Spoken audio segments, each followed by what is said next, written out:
Hello and welcome to Get Out of Rap TV. It is the 3rd of December. I hope December has started well for you guys. I think this is the 86th or 87th show. I'm not sure. We're not going to get to 100 before the end of the year, but very, very close. I couldn't do this show or pretty much anything else without my partners, and that is DDC Outsourcing Solutions. It was great to see them at the expo, as it was great to see Evaluagent doing some really great stuff and Better Outsourcing. We've got some really good things coming up with Better on this show. So thank you to all of my partners.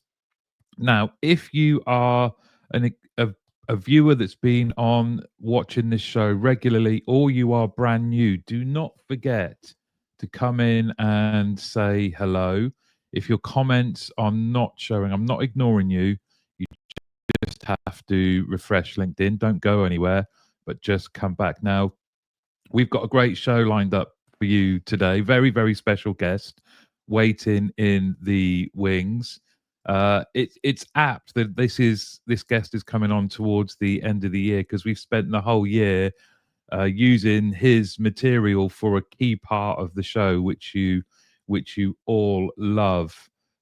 Tracy is here. Good morning, Tracy. Good to see you.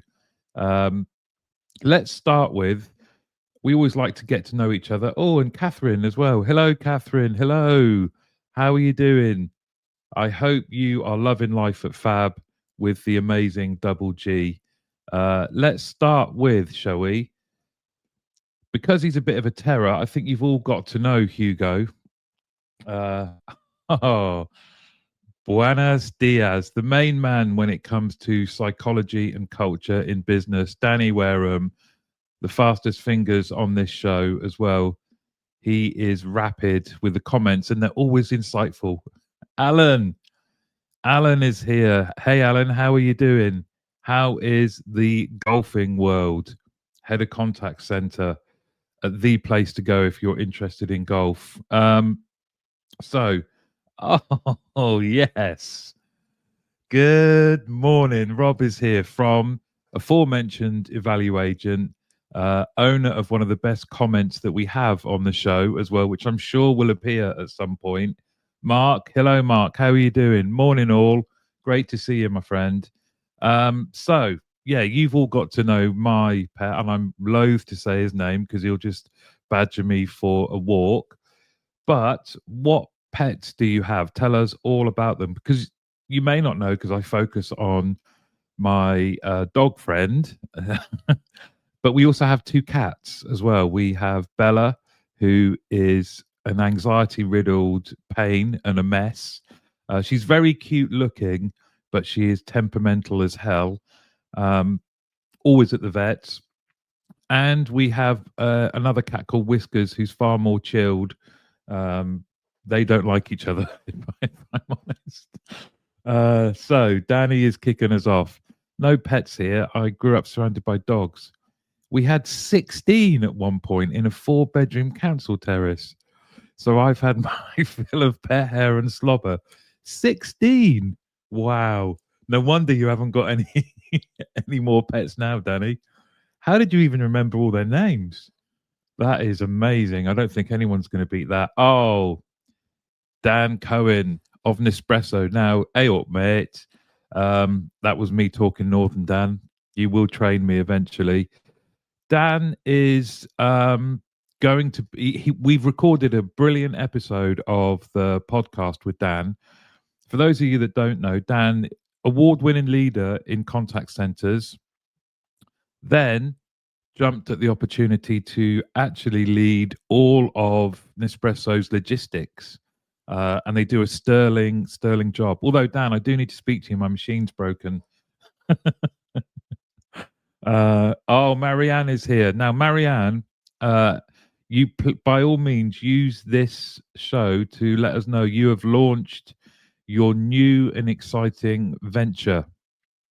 So make sure you give Withers Jones a follow. Oh, now who's this? Border Collie dog, Mama here. She is too a proper full bar. Now, who are you? Because something in your settings, and Danny can help you with that. He's our resident IT expert. Something in your settings means I can't see you. Maybe everyone else can, but I would hate to guess. Um, had a house bunny that lived 14 years old. Wow. Um, no pets anymore. Come on, Rob. Do you want a anxiety riddled cat? Surely they do a stirring job. Ah, and that's a special gal machine. It is, but I think I've overused it. Hopefully, you guys can fix it. You guys are the best. But I will be using the app later on today. Uh, Now then, did you all enjoy the expo? My guest was there prominently and very very busy, and you'll see why when we get into that. It was rammed. I decided to launch a new concept, which you may have heard about and seen on LinkedIn. For those that didn't, this is what I decided to do. Wondering how I ended up in this situation.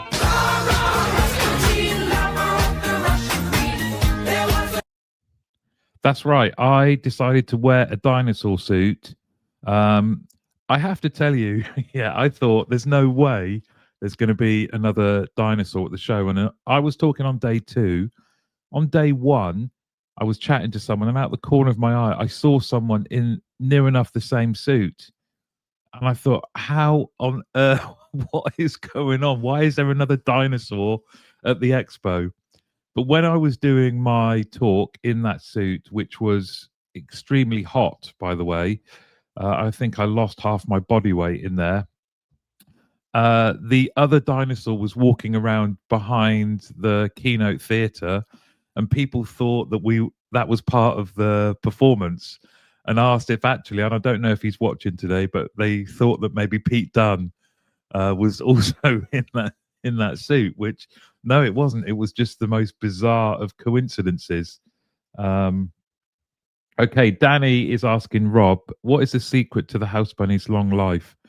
Bunnies look like each other. Yeah. Is it like the brush from Only Fools and Horses, Rob?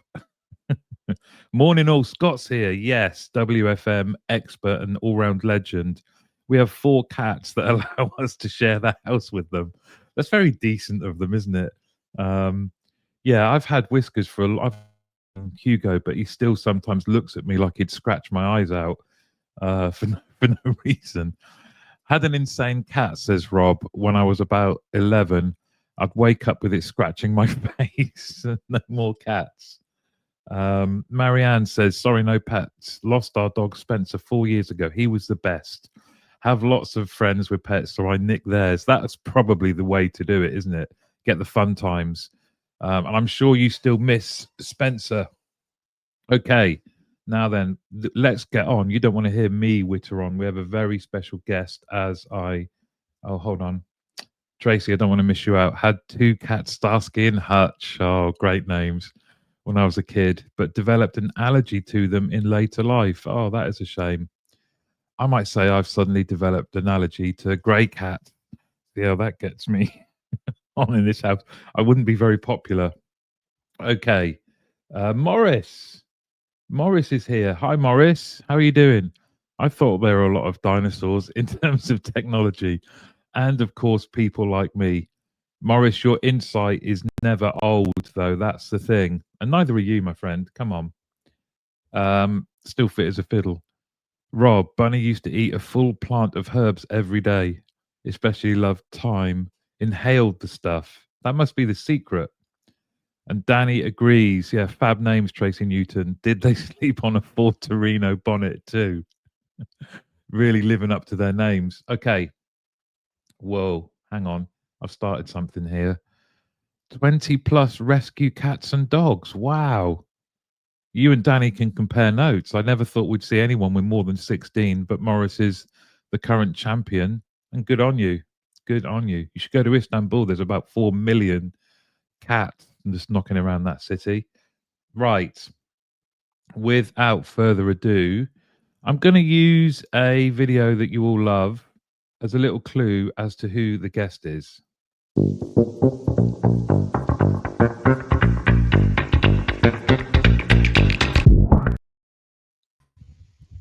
It's Steve Morrell of Contact Babel. Welcome, Steve. Hello, thank you for having me. Oh well, no, we have used your excellent research as a key part of this show since it began. So it's brilliant to have you on the show. You are going to be taking us through some of the things from your research that stand out for you. But I would welcome everyone. I'd invite everyone watching to fire in some questions for Steve. I've got a few. I've got to know Steve well, and wonderful. You're a wonderful human being, doing a great job for our industry. But I just want to ask, when did it all start for you, and why did you start doing it? Well, I was an English lit graduate and I wanted a job writing, so obviously became a computer programmer. Um, I was a fairly mediocre computer programmer though, so what I did is kind of shift away from actually doing the hard stuff to writing about it. So I got a job writing about technology. Enjoyed that, and in 2001 I thought, I quite like to do this for myself. So yeah, started up Contact Babel. Built it. My idea was, right, rather than kind of making stuff up like maybe some analysts have been known to do, it's like, let's get as much hard primary data as we possibly can, so that way even if I'm wrong in the future I can say, well, to be honest, I had the data, it looked right to me. So that's kind of a key selling point of Contact Babel. We just deal in hard data, the facts. Can you remember the first one that you did? Oh, blimey. I think it was just some market sizing or something like that, for the UK. And when I look back at that, I think it was about maybe a fifth of the size that it is now. So it was like, and I was thinking, wow, this is a big industry, isn't it? It's like, nah, nothing to worry it became. And you have gone on and done that now then for 23 23 years. years. 23 years at Contact Babel, and I had 3 years before that at another analyst. So yes, Wow. up to my quarter century last year. Wow. So you are the man really to go to ask about how things have changed, what some of these trends might be telling us, what things should we focus on, what things should we ignore. And hopefully we will jump into that a little bit. Oh, here we go. You'll like this from Rob. Please ask Steve for his autograph. Biggest fan right here. Yeah, you wouldn't be able to read it. I haven't. I tried to pick up a pen a few days because I've just been typing for 25 years. I can basically barely write anymore. So Rob could just do it himself, and that would Yeah, be good. Absolutely. Yes. Knock yourself out.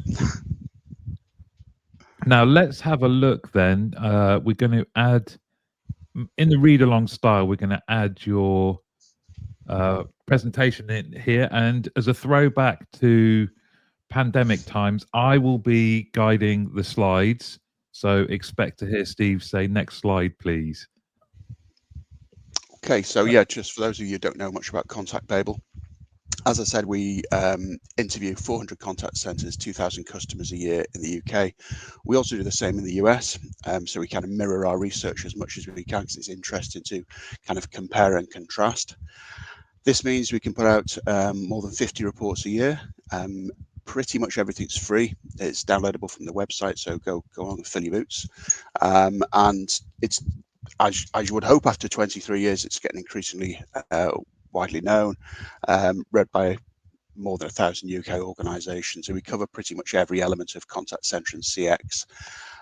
Having said that, we talked to some people at Expo, and they gave us some very interesting ideas about new areas to explore with things like business processes higher up the funnel before it actually gets to the contact center. And also something that really kind of piqued our interest was how to deal with vulnerable customers. This isn't something, I'm ashamed to say it's not something we've looked at before. So we'll be looking in the new year about how we can kind of develop that. So if anybody has any kind of bright ideas about the things we need to know, things that the industry would find useful, there's many ways to contact me, so I would be very interested to hear about that. Well, the viewers of this show are super smart. They really are. So I'm expecting big things, guys, in terms of some ideas. And indeed, Steve, you said some people came to the stand and referenced that they'd seen the stats and enjoyed them on this show as well. Yeah, absolutely. It's a nice kind of like cross pollination between us. Exactly. So, can I just ask you actually, do you notice a change in behaviour just in terms of the respondents between the UK and the US? Not necessarily the results, but just how maybe they interact with the research, because you're basically reliant on all of us within the industry, especially those running contact centers, to complete the surveys. Do you notice any difference in just the take up, or? Yes, the take up in the UK is far better than the US. The US is a really, really difficult market to get anything out of. We persist. We've got massive databases over there, and we just keep chipping away. The UK, I don't know, maybe it's because of a British company, or maybe just British people are happy to help. Who knows? But it's far easier. It's not to say it's easy, but it is far easier. For UK people to provide us with data and keep coming back year after year and updating their surveys. And it is, big thank you to everybody who does that, because I can't thank people individually because everything's confidential and anonymous. I can't even say which companies take part. So I'd love to give a big shout out to everybody, but I've contractually promised I can't do that. So if anybody's watching and filled in the surveys for us in the past, then thank you so much. It's absolutely vital. I think we owe you in this industry a huge thanks, because a key part of my development, becoming an operational leader, very early on, I think from team leader level, the decision makers guide was something that I went to all the time. I found that far easier to help my development than other other texts that might just say, "Oh, this is what this is what that is." I loved getting into the stats and then being able to compare them with where I was working at the time. And it became a staple part of my development. I basically went to you and call center helper to develop. And I'm sure I'm not alone in that. And let me just catch up with something. Danny Wareham, this is a good shout. Helen Beaumont Manahan was on a panel at the expo that covered vulnerability and was fabulous. So if you're looking for someone to have a chat with Steve about vulnerability, then Helen would be a good port of call. I've worked with Helen. It was her birthday yesterday, in fact. So happy birthday, Helen. And happy birthday, Pete Dunn, because it's his birthday today. Rob is fanboying. So I first met Steve at CC Expo 2009. Just Steve, a chair, a table, and a laptop. I was doing research for the consultancy I was launching, and he was very generous. Isn't that good? That's lovely. I will say the stand really hasn't moved on much since then. You don't come for the scenery. I was going to say that sounds like a great stand. It was very much like mine. Yes. Hey, a chair is always good at an exhibition. Everybody's wandering out with sore feet. Exactly. I'm still struggling now.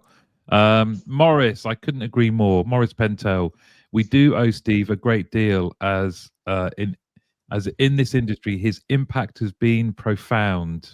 It's very kind of Morris, isn't it? I think we all know him. I don't need to say how much we owe him.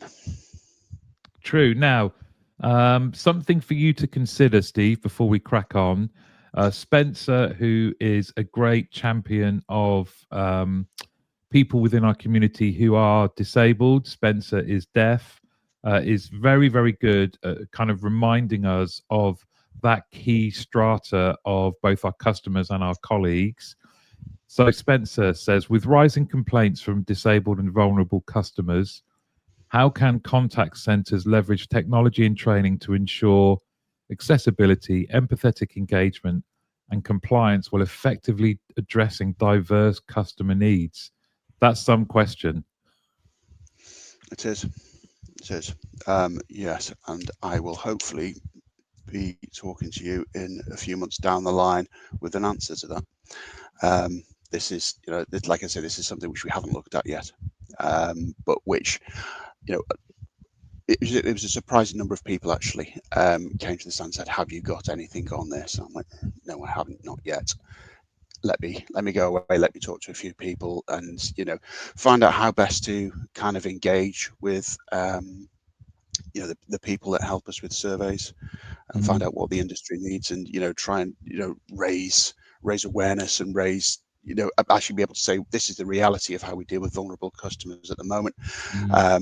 But how can we improve this? So yeah, we're at the start Well, of that journey.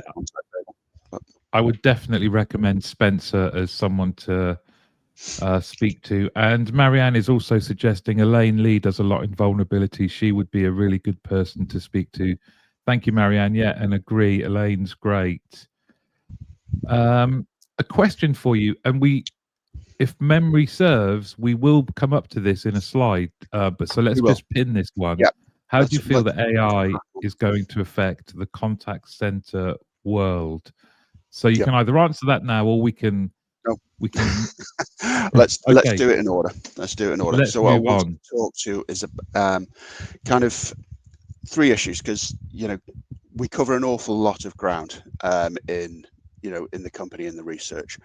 And what I want to do is talk really about kind of a macro level, and have a look at what are the drivers, because there's an awful lot of there's new technologies, we've got this, we've got that, we've got the other, and what I want to do is really kind of drill down on kind of three drivers that's going to move the customer contact industry for the foreseeable future.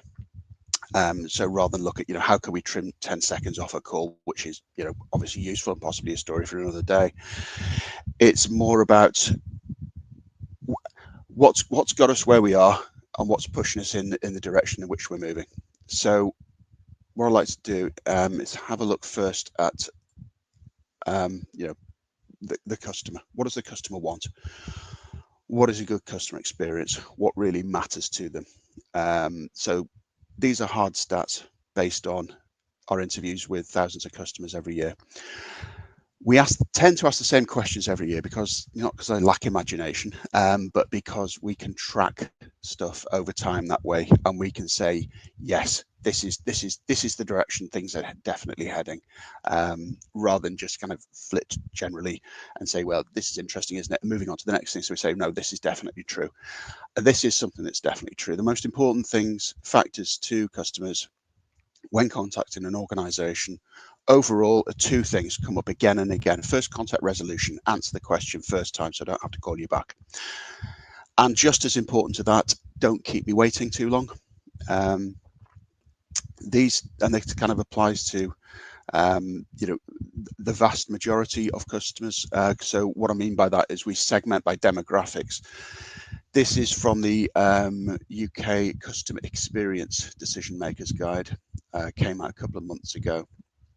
And so, and again, this year after year, it's these two things. So bear these things in mind. First, contact resolution, short queue times. Also worth mentioning, polite and friendly agents. You think, well, that should be a given. It's super important for young and inexperienced customers. And you might think, I might have thought that, if there's going to be somebody who, really values polite and friendly agents, empathy, stuff like that, it'll be older customers. Yeah. In fact, it's not. It's younger customers.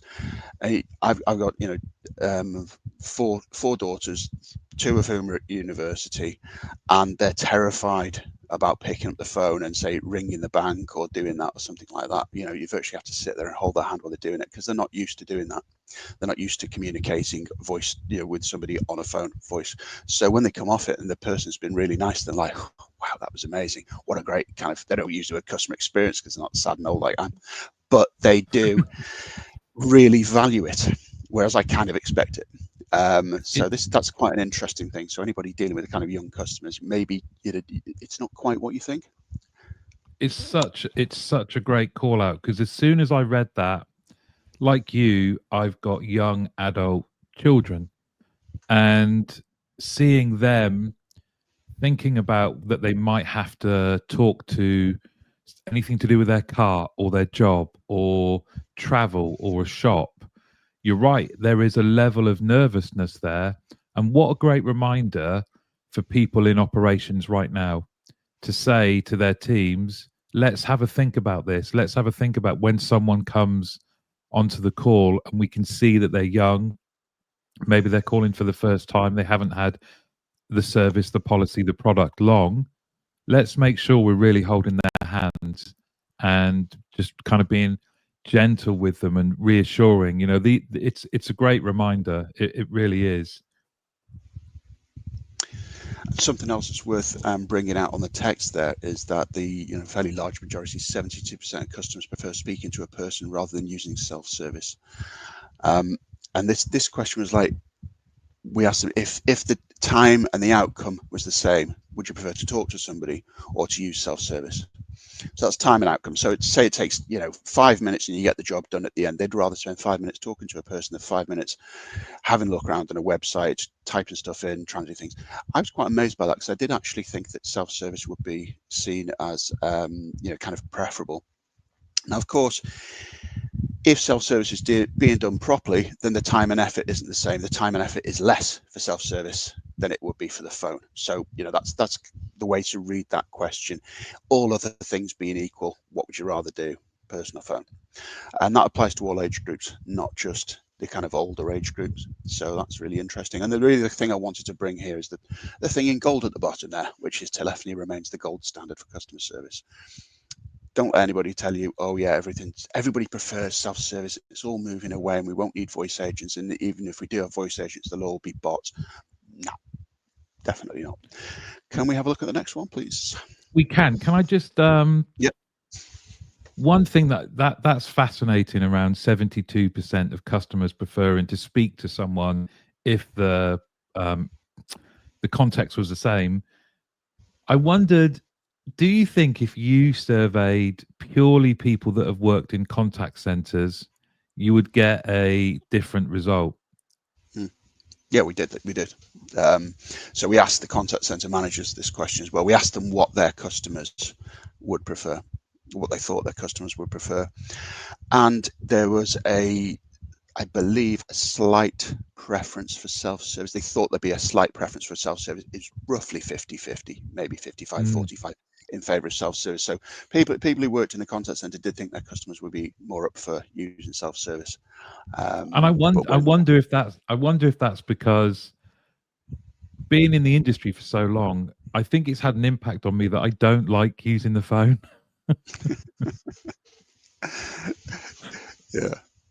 Right, let's move on. There's some more questions coming in. Do you want to hold them to the end, or? Well, you can see them. I can't. So that's up to you. Yeah. You saw Matt. You saw Matt ask that question. It's Matt Hall. Morris has said Matt Hall asked the AI question. It is an interesting question.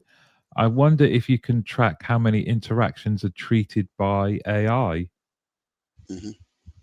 Yeah, we'll park that one to the end. Yeah. Looking to the horizon of business, what do you feel could cause stumbling blocks and blockers for call center growth? Could be legislation changes, technological changes, etc., etc. I think one of the biggest issues, and something I will be talking about, because it's almost as if I'm percipient with this, is budget costs. Those are things that consistently year after year we ask people, which technology you're going to be employing within the next 12 months, what you want to put in, and there's so much optimism. It's just like, yeah, we want to be doing this, we want to be doing that, and then you interview the same people 12 months later. Did you do that? Nah, budget. Couldn't, got tied out, didn't have the resource, didn't have the IT, didn't have the money. So it's those things, and I think something I'm going to be talking about a bit later on is we've got severe budgetary pressures that are going to get worse, and there's pretty major problems with operations that have crept up in the last few years that weren't there before. So those are. Can we move on? Because I'd probably be able to talk better about this in a couple of slides. This is something I wanted to kind of wrap up the customer preference thing for. So I've said telephony is the gold standard. It provides the best level of first contact resolution, and if you can get your queue time sorted, then that's fine. If you 15-20 minutes, obviously then there's an issue. So it's something we need to focus on. Queue time impact CX. This is something we've tracked for 7 years now, So we asked 1,000 customers. We gave them a scenario where they had to, I think it was maybe get a mortgage application or need to ring the tax office or something. It was a complex inquiry. How do you prefer to do it? And back in the pre-pandemic days, it was like, well, I'd rather go to, if there's a store or an office or a branch or something like that, have a face-to-face. Obviously, that fell off a lot during the pandemic for obvious reasons. And you can see the green line there that's really gone through the roof. That's ring the contact center. And that has not come back down. That's, in fact, that's still heading north if you look at it. The likes of email, people say, no, that's not really appropriate for complex. It's back and forth inquiries. Yes, I've got stuff written down, but if I'm having to send 9 or 10 emails and get responses, that it really doesn't work. What's easiest for them, lowest effort, best outcome, is ringing the contact center. So this is high complexity. We also track high urgency and high emotion, and high urgency looks pretty much the same as this, except that used to be more about the web self-service, obviously, but now that's strong telephony. It's interesting when we high emotion, and a lot of the high emotion stuff is actually complaints. And this is interesting where we compare the UK and the US, because UK people will prefer to write their complaints. They, maybe they get their ideas in order. They don't really want to swear or get angry or something like that. We're also terribly polite in Britain, aren't we? So email does very well. Phone still does well, and it's grown, and that's a similar sort of pattern. Whereas really interesting in America, they're more than happy to pick up the phone and just let them have it with both barrels. But Love in that. Britain, we're kind of a bit more. No, I'm going to write a strongly worded email. That's what I'm going to do. So yeah, interesting cultural difference. I do love that. Rob has asked, do customers trust self-serve enough to use it over speaking to an agent yet? And he adds, they might not prefer it because it's being done badly. Yeah, that's he's answered his own question there. Yes, so there's self-service and there's self-service, isn't there? If you want something relatively simple, a balance inquiry or do meter readings or whatever, something like that, the sort of stuff that's been doing by IVR for the last 20 years, then that's absolutely fine. This is the real problem. Self-service is not just self-service and everybody's doing the same thing. One company will be doing one thing, another will be doing another. Somebody's doing it well, somebody's doing it badly. But in fact, your customer has the experience, all of these different experiences, good, bad, indifferent, noddy, really sophisticated, whatever. And then it's down to the customer's experience about how they then feel about self-service as a whole. So your self-service might work really well, but your customer has been, messed around by loads of other companies. So they've actually become inoculated against trying this type of thing. This is what we found. This is why I can cast my mind back, which is why it's great being 26 years in the industry, because I can remember when email came in, and it was done so badly for so many years that people just got fed up. They thought, do you know what? I'm not even going to bother using the email channel because I never get a response. And that was the case for like 7 or 8 years. There was no growth in emails for 7 or 8 years. And this is a real danger. So everybody with self-service and bots and things like that, we have to move forward. We have to move forward slowly enough so that nobody's left behind. We're all providing, a good level of service fairly simply, and then a bit more complex and a bit more complex, and all move up together. But if you've got all these things happening at different levels, then it's a real risk that customers will just be put off the whole thing. So we've been trying too hard, it doesn't work, and they think, do you know what? I'll just pick up the phone because I know that's going to work. That's a really good point. And Steve Neve has asked, does the category social media include chat channels like WhatsApp, Viber, etc.? In this particular case, yes, it does. Yeah, I'm just trying to remember that. Great, thank you. Small volumes though. Yeah. Very small. Scott has asked, email still has a valuable place in the contact center industry, but is treated poorly. Voice, web chat all get SLAs measured in seconds, yet businesses seem to think it's fine to put SLAs of 1 to 2 working days on emails. No wonder popularity is declining. True, but with an asynchronous channel like email, excuse me, if you've chosen to use that in the first place, you know you're not going to get a response within 5 minutes. You're putting something out there for a specific reason. I think it's more analogous with a letter, and I think customers treat it like that. So I think, response within 1 working day is probably acceptable. Anything more than that is not very good, and it doesn't cost you anything to say we will get back to you by this time tomorrow or within 24 hours or something like that. If you then say we'll get back to you within 5 to 10 working days, forget it. The customer's not going to Yeah. you still see that. And there's stuff in the report about how quickly emails are actually answered, and it is like a glacial improvement over the last 12 years. So yeah, I'd agree with that. It's not seen as a channel where SLAs are terribly important compared to the synchronous channels. Could do better. Okay, here's your next one. Yeah, so that's I talked about what customers want. What I want to do now is look on this slide at the big pressures we've got on businesses. Severe operational and budgetary pressures. So I'll talk about the budget stuff first. There's been a lot of talk about the rise in employer national insurance coming in and the lowering of the thresholds, which is going to be an issue. And you've also got an increase in national minimum wage. The average agent new salary is now close to 23,000. Inflation really pushed that up a lot in the past couple of years. And it's going to, we reckon the expected rise by about 6 to 8% next year, coming through from April when national minimum wage comes in. So those are already issues. If you think, right, well, our headcount is already, we can't really increase it anymore. It's costing a lot more to employ new people. So that's kind of one element of that. The second element is what the chart shows there. So this is speed to answer and call abandonment rate since 2014. Does that say? Yeah, 2014. Yes. So you see kind of speed to answer, crucial for customer experience.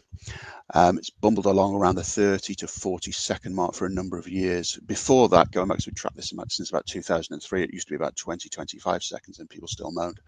And so it's like, but 40, 41 seconds, something like that. And then pandemic hit, more than doubled. Fair enough. We all had our own issues to deal with there. It hasn't come back down. In fact, it's continued to increase. So this is year-end stuff as well. I'm just putting together the stuff for 2024 now even. And obviously, call abandonment rate tracks average speed to answer. The longer you have to wait, the more people are going to drop off. That's fine. But you're annoying your customers there and you're losing sales opportunities. So it's not good. And so this is something that's impacting on customer experience. It's impacting on sales opportunities. You can't just throw more headcount at it because it's getting more expensive. So what are the answers to this? It's a tough question. I think one of the keys to it is going to be reducing call duration. Now, call duration as a metric has really fallen out of favor.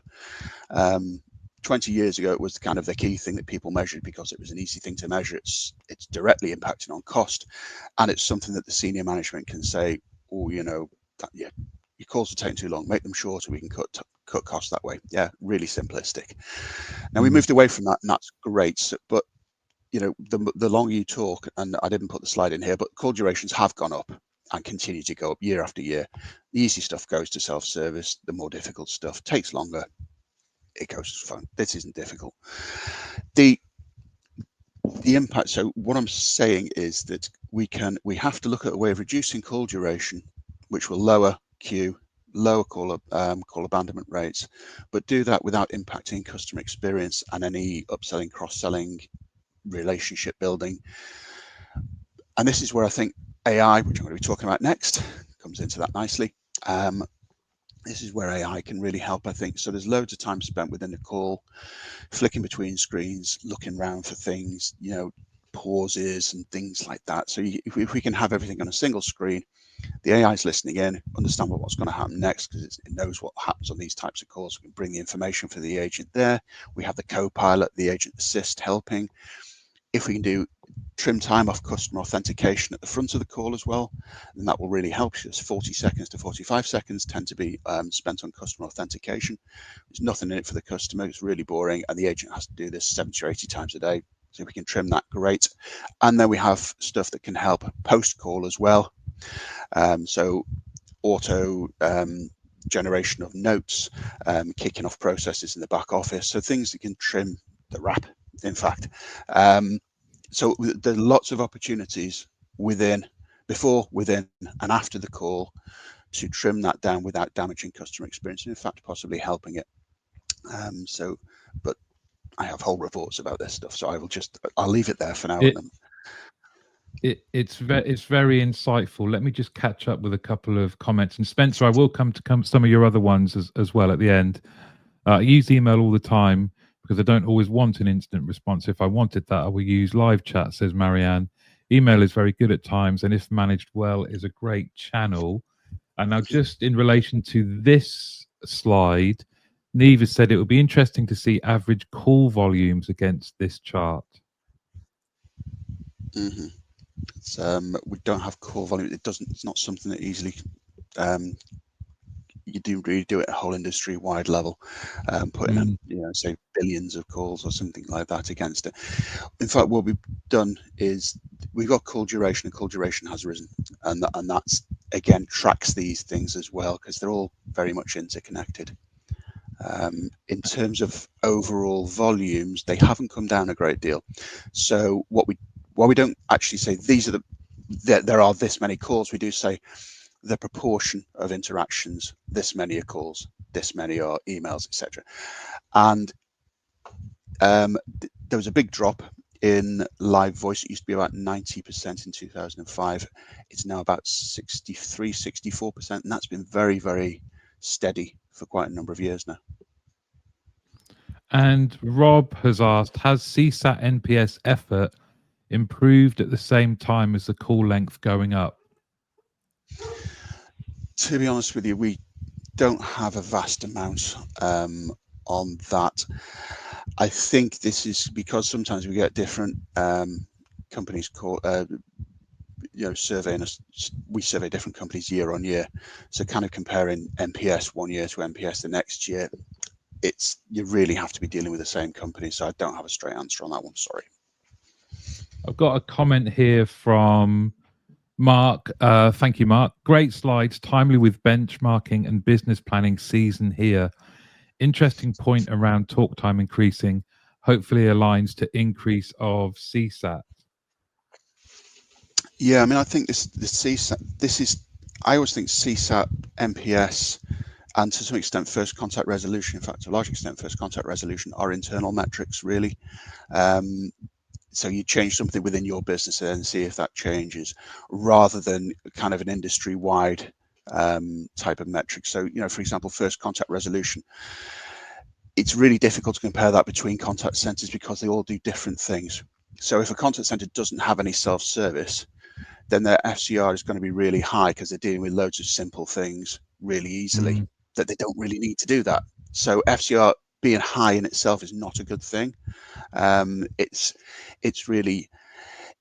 something for you to measure internally and keep measuring the same way each year, tweak things, see how things change, and then do your NPS and CSAT at the same time as well. So it might be the first contact resolution drops because you've put a load of stuff onto self-service, and the things you're now handling are much more complicated and can't really be dealt with on a single call.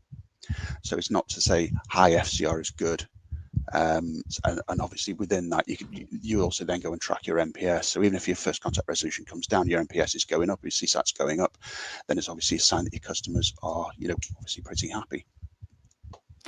And Spencer does say, how do metrics like speed to answer and call abandonment rate account for the needs of disabled customers, ensuring accessibility and equitable support?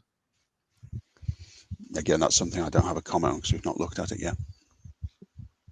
But I'm sure afterwards, Spencer would be a great person to talk to about how that can be reflected.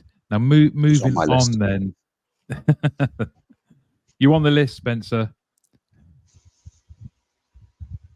We have your next slide then, Yep. Steve. Okay, so AI. I've got 2 slides on AI here. Obviously, this is everybody's talking about AI and how important it is, and depending on whether you've got an AI company yourself, some people are more enthusiastic than others. What I wanted to do this is the first time we've looked at this, because for the first year we had enough people using AI for me to consider that there might be some sense in asking these questions rather than just having a tiny little sample size and trying to draw conclusions from that. So we asked a few questions. Again, this is from the Customer Experience Decision Makers Guide. We asked, what do you want to get out of AI, whether you're using it now or whether you're using it in the future? And we gave them a big long list of things I could think of that might benefit from AI. And the 2 things that came out most important were handle more inquiries through self-service, which is fair enough, which is the way in which a lot of AI is actually used now through chatbots. And the second one was better understand your customers. So this is a kind of step beyond or building on top of interaction analytics, which has been a hot topic for the past 8-10 years. But that's often used now for things like quality assurance, compliance, things like that. So it's not really kind of value add stuff for moving things forward. But putting AI on top of this, I think, and gathering information, whether it's structured or unstructured, from various sources about your products, your business, your competition, I think that will be very, very positive. And it's I think that's kind of a hope and an acknowledgement that we need to understand our customers, not just why are they calling us in the first place, but maybe if we understand that, we can actually provide them with the information that they need before they call, or even fix issues elsewhere within the organization that's causing creating this demand in the first place. So, but yeah, I would say that's a positive thing. Another interesting thing to note here, we look right down at the least popular, is reduce agent headcount. So I have seen industry commentators say, yes, the contact center is dead, voice channel's dead, we're not going to need any agents, blah blah blah. Come on. Yeah, no, just no. I'm not even going to argue about it. And Ralph agrees with you, Steve, here. Look, better understand customers ranks highest. There may be hope for our industry. Absolutely, yes. And I think better understand customers, it's just want to reiterate my last point, it's not just about understanding the customer within the call. It's understanding at every stage of their customer journey and trying to make it easier for them, trying to understand the parts in the journey where they're having problems, or the products that are causing problems, or the the departments, the processes that are causing problems. And this is where it might become a bit more tricky, because the contact center is it's a well-defined area. We are in control of our operational destiny, if you like. But then when you start saying, actually, this is an issue with marketing, or this is an issue with procurement, or warehousing, or delivery, or distribution, whatever, that's when you start treading into other people's fiefdoms, and that is really difficult politically. So again, that's something to consider, but it's not to say. But first problem, or the first issue, identify where the problems are, identify what the customer's actually thinking, and get as much information as you possibly can. Love it. And this AI gives an opportunity to do that rather than just bang out an IVR survey and the really happy people complete it, and the really unhappy people complete it, and the really bored people complete it, but most customers don't. Okay, let's have a look at the last slide we've got here. Okay, take this with a pinch of salt, because I say this is the first year that we've asked this question, and I just wanted to get an idea. Do people feel that AI is working? Outcomes seen from the current use of AI, only businesses using AI now, which is not the majority of businesses at all. About 45% of businesses use chatbots. only, I think maybe no more than 20-25% say that they're using it for any other thing. So this is, big pinch of salt, but I wanted to get the kind of vibe on it. What do people think about AI? So they're happy in the main, reducing inquiries through self-service. So yes, it looks like the bots do work. We can argue about that, but this is what the businesses are saying, and they're happy that it's helping to improve their knowledge base, which again is a good thing. It can be used by agents, it can be used by other channels as well. So knowledge is power. Less impressed by detecting fraud attempts, but I will say very few people were trying to use that, so don't write that off. Predicting customer behavior, again, we're still not quite there with better understanding customers. But I mean, I put this question here now, but really I'll get an interesting answer in 3 or 4 years' time when more people are using this thing and we've had a chance to track over time. Solutions get better, the implementations get better, people get more used to using it, more realistic perhaps about what can be achieved. This is the kind of, a marker that we can come back and revisit in future years. I think Morris had a question before about, can we see, do we know how much is being handled by AI? And yeah, we do for web chat. Again, this is something we've been tracking since 2015. So the last 10 years, we've been pretty sure about that. At the moment, 20% of web chats handled entirely through bots. This is not to say, though, that these are AI-enabled bots, generative AI bots, or anything like that. It might just be simple rules-based bots. But that's where we are. And 33% get triaged. So the bot will have a go at it. It might then go and route it. It might have a go, and if it can't answer it, it'll pass it to an agent. So yes, it's a good uptake. It's not spectacular yet, but it is growing year on year, and it's very nice to be able to kind of track, have one of these metrics or these charts that don't jump up and down a bit over the years. It's a nice smooth curve increasing in bots. It makes me very satisfied to see that. It's a sad analyst perspective. And even more happy to say that the cost per web chat is significantly less than the cost per phone call. So back in 2016, 2017, they were parity-ish. But since then, since the rise in web chat, the rise in bot usage, we've seen a divergence in the cost per web chat and the cost per phone call. And, it can only really be attributed to the increased use of automation. So that's a kind of a nice thing there to say, yes, it does work. We've got the numbers to prove it. I love it. And I just put up there, agree. It's about doing more with the same amount of resource. And Ryan, yes, all of the show will be available on LinkedIn or on my YouTube channel. And for anything else that you're missing, of course, you can contact Steve at Contact Babel. Steve, absolutely fascinating. So much insight. No surprise, but still, nonetheless, it's just great to have your commentary associated with this, because you bring so much. You bring such a wealth of being in the detail for so long. And given that, when you think we're going to be heading into 2025, you've highlighted there some of the things that perhaps we should look at, and where AI can make a difference at trimming call lengths, and we shouldn't shy away from looking at call lengths. But when you look at the whole thing holistically, strategically, do you go into 2025 expecting any significant changes to some of the data that you might be capturing, or is your sense that it's going to be more of the same, a greater adoption of some of the things that you've mentioned, and that impact we'll see over time? What's your sense of where we'll be in 2025? Yeah, I've seen when I was at Expo last week, and also just hanging around on LinkedIn, just seeing what people are saying, just trying to pick up on the kind of the mood. One of the things is that people seem to be pretty concerned about the rise in employing agents that's coming, and there seem to be some pretty dramatic predictions about how that's going to impact.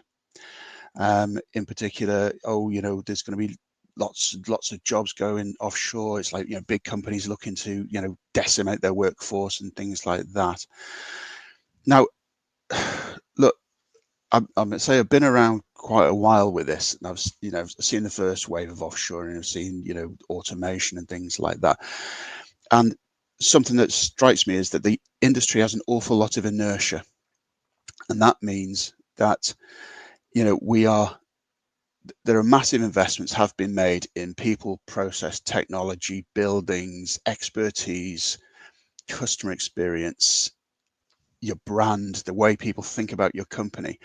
And I can't see, any reputable, knowledgeable company, putting a match to all that so they can save some top line costs on, it.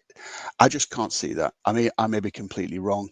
They may have a far better idea about their business and their costs than I do, and how much of an impact that will make. But customer experience is something it's built up, and trust and loyalty is built up over a number of years. It doesn't happen overnight, but it can be got rid of overnight. So I would be, and I think this is the reason for, what I class as inertia is not necessarily a bad thing. It just means, you're moving in one direction. It takes an awful lot to move it either, to the left or to the right, and you have to be damn sure which way you're moving before you do it, because it's awfully hard to bring it back. So I would say to companies, be very wary. Don't knee jerk. There's a wealth of evidence to suggest that the operational and performance benchmarking isn't where it needs to be at the moment to provide positive customer experience. So focus on that. There are ways of doing that without, there's ways to improve your operational performance without damaging customer experience that are not high risk. They don't necessarily have to be kind of, customer facing. You can do things internally to help you out with that. But I think we do need to see more efforts being made to bring down some of those key metrics that are affecting CX, rather than just saying, well, hey, this is the new normal. We used to answer the phone in 20 seconds before. Now it's 5 minutes. Yeah, what are you going to do?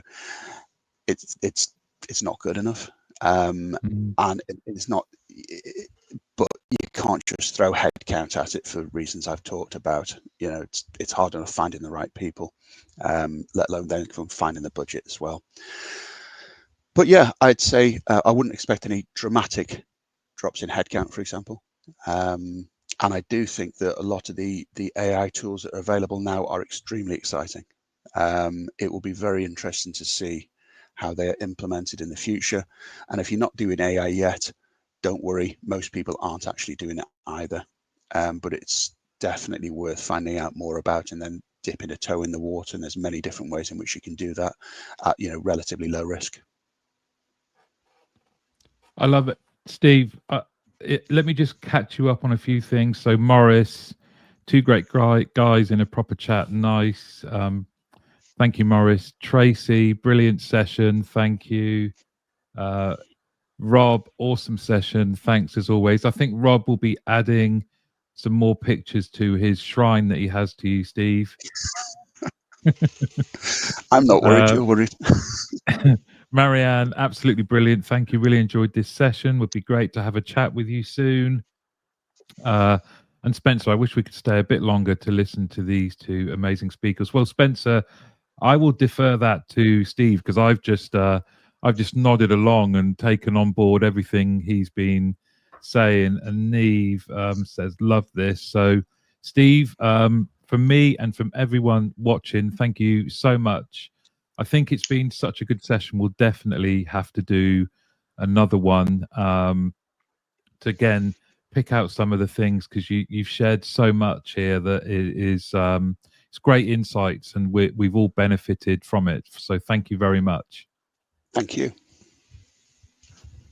Okay. Everybody else, thank you all for joining. We've overran slightly, but I'm sure you won't mind. And Ralph, great insights. We need to do the same for the DACH region. Again, well, Steve is your man, definitely, to speak to him about that.